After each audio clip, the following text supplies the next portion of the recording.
Hi hello good morning जय जगन्नाथ रिंकी बाबू YouTube channel को आपण मानक स्वागत एबेठू ब्लॉग स्टार्ट आज है शिशु दिवस आपण मैंने जानी आज है आज शिशु दिवस नवेम्बर 14 तारिख शिशु दिवस पालन करा जाए। आज आम जो छोट थिलु स्कूल जाऊँ से आम सार माने आमको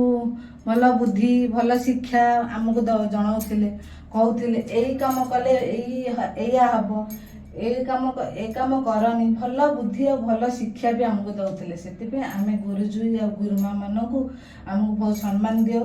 एबे तो शिशु दिवस जेबे आसे सेबे आम स्कूल कथा भी बहुत मन पड़े स्कूल कॉलेज कथा कहीं से आम जो छोट आम जो जाऊँ से आम मानक कहला तमें माने कौन जाच ठिया है कि कह से आम भी भाषण भी दियो भाषण भी कही था। एबे आम पिला माने भी जाऊसी आम पिला माने शिशु दिवस पालन करुले गुरुजी और गुरुमा जहाँ शिक्षा दौसे सी भी से कथा मानवे भी जानवे आमे माँ हेले कौन है से माने आग सी हेले गुरु से माने जहाँ शिक्षा देवे पिला माने ताहा शिखिबे से आज है शिशु दिवस गुरुजी माने सबु बड़े पिला मानकर मंगल चाहती और भल बुद्धि भी करती भल पाठ भी पढ़ाती से कि एबे तो पिला मानकर माड़ भी उठी जाइए कहीं सी हाँ ममता भल पाए पाठ भी अच्छी से आज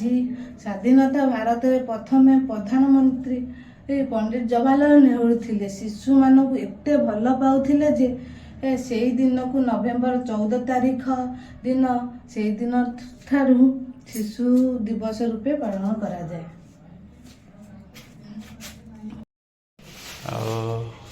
तो शिशु दिवस आज कौन पुओ पे खाया बन आज भात कच्ची डालमा कच्ची कलरा आलू भजा शाग भजा काकुड़ सालू पापड़ बढ़िया कर भात डालमा हो गला यहाँ कौन भजा तापर ये शाग कटा हो ना सलाड कर आमर ए बर्तमान सरी जाइए रोसे भात आमर भजा शाग भजा काकुड़ सालू डालमा मो पुओ पाई आज शिशु दिवस तो आज रोसे आउ एथरे पापड़ पापड़टा तादर पापड़ हाँ खाई बसिल पुओ डाक ठीक अच्छे बापा आसी पहुँचले आसी खाइले खाऊ गुटुर बाबार खाऊ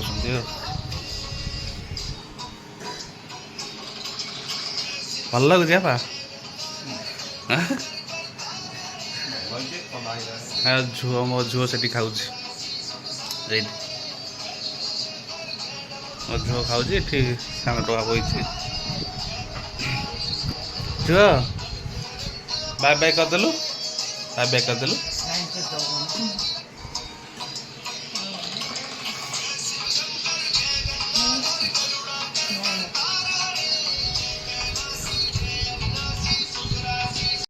मार झुअर खेलुंट खाई दे खेल चलती गुड्डू शोची गुन्ना कहीदेलु गुन्ना कहला लाइक करो बाय बाय